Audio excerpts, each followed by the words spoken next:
திமுக என்றாவே ஊழல், ஊழல் என்றால் திமுக. இந்திய திருநாட்டிலே பல மாநிலம் இருக்குது. ஊழலுக்காக கலைக்கப்பட்ட ஒரே அரசாங்கம் திமுக அரசாங்கம். இன்றைக்கு ஏற்கனவே சர்க்காரியா கமிஷன் அமைக்கப்பட்டது. அப்பொழுது சர்க்காரியா கமிஷனுடைய அறிக்கை வெளியிடப்பட்டாங்க. அதுல விஞ்ஞான முறைப்படி ஊழல் செய்கிற அரசாங்கம் திமுக அரசாங்கம் வெளியிடப்பட்டது. இன்னைக்கு பூச்சி மருந்து ஊழல், கோதுமை பேர ஊழல், அதே போல வீராணம் சர்க்கரை பேர ஊழல். சர்க்கரை பேர ஊழல்ல அதுல வெளியில் வந்த செய்தி, அந்த சர்க்கரையெல்லாம் எறும்பு தின்றுது. சர்க்கரையெல்லாம் எறும்பு தின்றுதான். அந்த சர்க்கரை மூட்டை இருந்த சாக்கு பை, கோணி பை, அது கரையா அரிச்சிட்டு.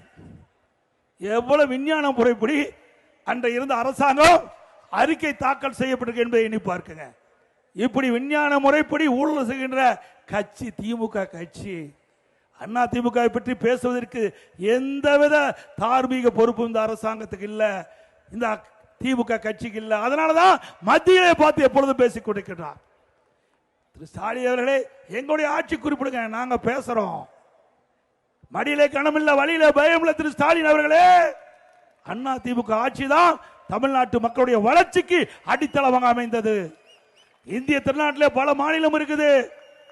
அந்த மாநிலத்தில் ஒப்பிட்டு பார்க்கின்ற பொழுது வளர்ச்சி மிகுந்த மாநிலம் என்று பெயர் வாங்குவதற்கு அடித்தளமாக இருந்த அரசாங்கம் அண்ணா திமுக அரசாங்கம்.